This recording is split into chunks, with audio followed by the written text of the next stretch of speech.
The Amapiano boys of South Africa, they are not joking. You understand? So South Africa defeated Morocco to win the under-20 AFCON. Massive congratulations to the Amapiano boys. Yes, to the Bafana young ones. Congratulations to them. You know, they were the best team in the tournament. They played some scintillating football. And if they keep this group of players, the core ones, and transition them to the main team, bro, they can dominate African football. I know what I'm saying. So their defender, Tylon Smith, won the best player of the tournament. Their goalkeeper, Louis Fletcher, won the best goalkeeper of the tournament. So Louis Fletcher can replace Ronwen Williams easily. And truth be told, I don't think any of these guys are older than the age they sent there. They look young and very energetic. Jubilation across the world as South Africa keep making Africa proud and everyone welcome Africa champion back home to South Africa. Nigerians cannot stop talking about it because they are super surprised to see this great win from South Africa. I am super happy. Let's take a look at the video and please do not forget to like the video, comment your thought below and don't forget to subscribe for more interesting videos. Africa are the champions in Africa for under 20 level. Yeah. Good one. Aside losing one game, they have had a roller coaster cruise to the final. Yeah, apart from the host defeating them, Egypt, they have gone to win every other game they participated in. Congratulations to the Amajitas, by the way. It was a resilient performance from the South Africans to knock out Nigeria and also Morocco at the finals. Oh, but no, the South Africans also got two players. One was the player of the tournament, Tylon Smith, that scored against Nigeria. Yeah. He was named the player of the tournament, and their young goalkeeper also was named the goalkeeper of the tournament. Yeah. Does this have to show you that South Africa is getting it right when we talk about developing youth football in Africa? Yeah, like I said, this is the year of to shine. Now, let me use this opportunity and say an official congratulations to South Africa for winning the trophy. Our African champs are home.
South Africa is better than any other African country when it comes to football. They are probably only second to Egypt. And people keep saying, why do we talk about the PSL so much? Why do we talk about the South African Football League? Why shouldn't we talk about them? That is my question. They are doing so well. So why shouldn't we talk about them?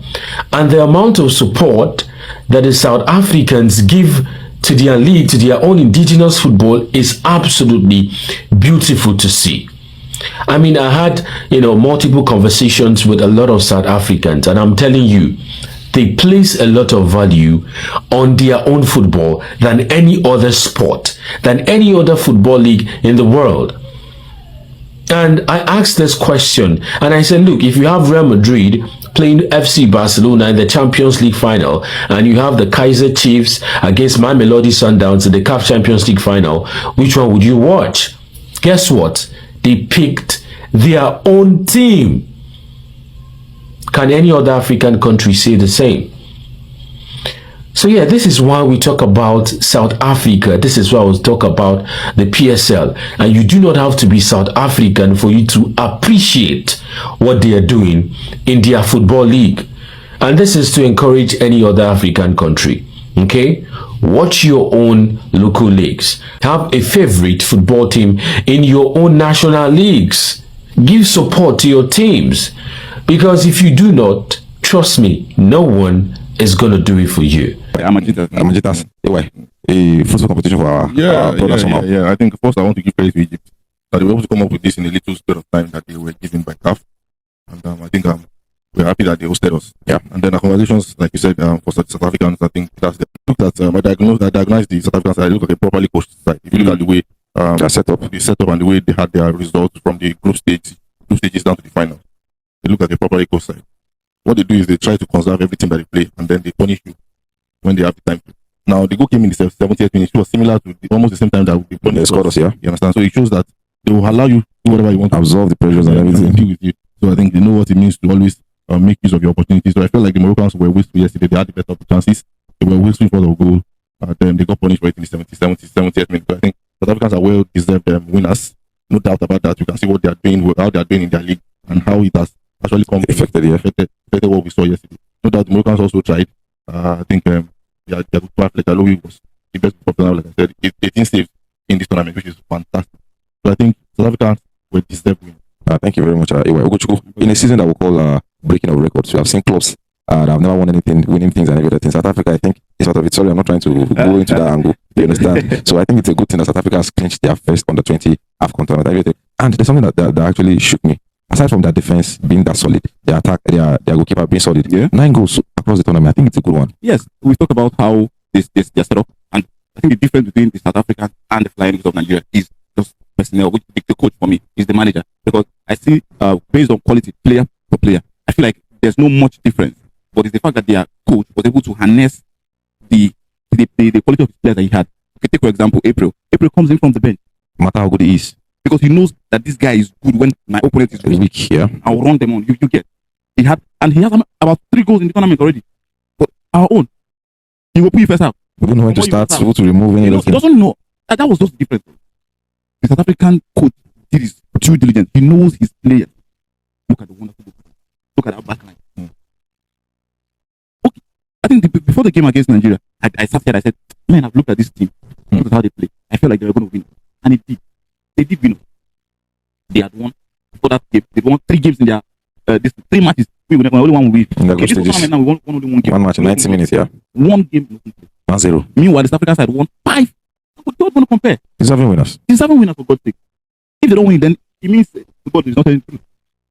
They played it, and I don't want to say the Nigeria side is weak. No, but the truth is, if you take it back, you look like this boys are the product of a good academy, a good system. Go and watch the PSL. With me and I was discussing about South African league, I was like, these guys are miles ahead of us. You see that studio? Look at this. See the setup. Look at the studio. Look at the attendance on the pitch. The studio is even secondary. You can have a very nice studio. I'm talking about the facility. The coverage. I think the televised matches. That's the only difference between the countries had this tournament. Now, I think we are. I think at the point that I discovered that we are even lucky that Cote d'Ivoire did not host this tournament. Because if Cote d'Ivoire had hosted this tournament, we would have found ourselves in the same group with all the 4 countries that qualified for the World Cup. That means we were in the same group with Morocco. We would have been in the same group with South Africa and this other team that played the last team that qualified for the we were in the same group. Congo. Yeah. We were in the same group initially before CAF now reshuffled the group because of the host nation backed out. So Egypt was still in. Now look at the facilities that this time taking with. The reason why it was easy for them to quickly accept the hosting right. They had the facilities on ground. So it was just little prep that they would do. It was just little prep that, and you look at it, look at what they came up with. It would have even we had a better tournament in this little spot of time. I'm telling you, what would have given be preparing for. What bothers me, we are leaving this football for these North African teams to do. I'm giving credit to South Africans. They are so fantastic. Look at their league, and it's showing. Look at the result they are getting. Our players are going there now. Now, South African league. Look at the club of players that played this tournament. Most of them are playing South African league at the highest level. The only player that is playing in our league is Captain Jefta. That made it to the under 20 AFCON. And look at how bad it was. If you had a bad tournament, I won't lie to you. Look at how let's take a look at the second runners, which is Morocco. All of them are playing their league. So that's to tell you that they are doing something right. Which I also want us to take caution with. Look at the Egyptians. Tournament, I won't lie to you. Look at how let's take a look at the second runners, which is Morocco. All of them are playing their league. So that's to tell you that they are doing something right. Which I also want us to take caution with. Look at the Egyptians, Zamalek, all of those teams, and where they are playing. They are not waiting for any player to switch allegiance. They are not waiting for any player to develop abroad. That's the problem. And then you see the result that they are getting. That's the difference between us. The players know the identity of the team already. The culture, everything is there. I think I will agree with you guys at this point. It's something more of self-inflicting stuff that we're doing to ourselves. The painful part. I think for me, I would say we are retrogressing in our because it was not this bad before. It was not this bad. They keep getting worse year by year, season by season. That is my fear. 20 years ago, Nigerian Premier League was something to was people could reckon with it. People could go and watch the game. Go and see the Nigerian Premier League now. The rivalries, the everything. But now it's just In basic. fact, the current rating that I saw, we are not. I think we're still on the 13th league in Africa. I think the first league that I rated was the Egyptian Premier League. Just the other one was the Moroccan Botola Pro League, and the third one was the Algeria League. The South Africa League is even coming fourth. That's the PSL. Then Tunisia League coming 5. So North African leagues. Yeah, there's only South Africa that is there. When Nigerians go and play the CAF Confederation League, you will see how They focus now. They battles. because the preparation. All across the world, especially in Africa country, everyone is talking about and celebrating with South Africa for this great win. They really did well. They really did well and make Africa proud. I so much love South Africa so much because they are always top. You cannot compare any African country with South Africa. They are doing so well and they are always putting smile in our face. So you see Nigerians, they're always coming out to talk about South Africa. Oh no, I am super happy for this. So if you are the lover of football game and you're South Africa, please drop the flag on the comment section and tell me how happy, how proud you are to be South Africa. Because for me, I am super happy for this great news from our beloved country, South Africa. And please, if you have not liked the video, do me well by liking the video. And don't forget to also share with a friend who would love to watch this amazing news from our beloved country. And please, if you have not subscribed to this channel, what are you waiting for, sweetheart? Do me well by hitting your subscribe button to join this family, because on this channel, we're going to be bringing the latest gist of what is going on in Africa. And I don't want you to miss out on our next amazing episode that is coming very soon. And I will see you in my next video. Bye for now and stay blessed. And I love you guys so much.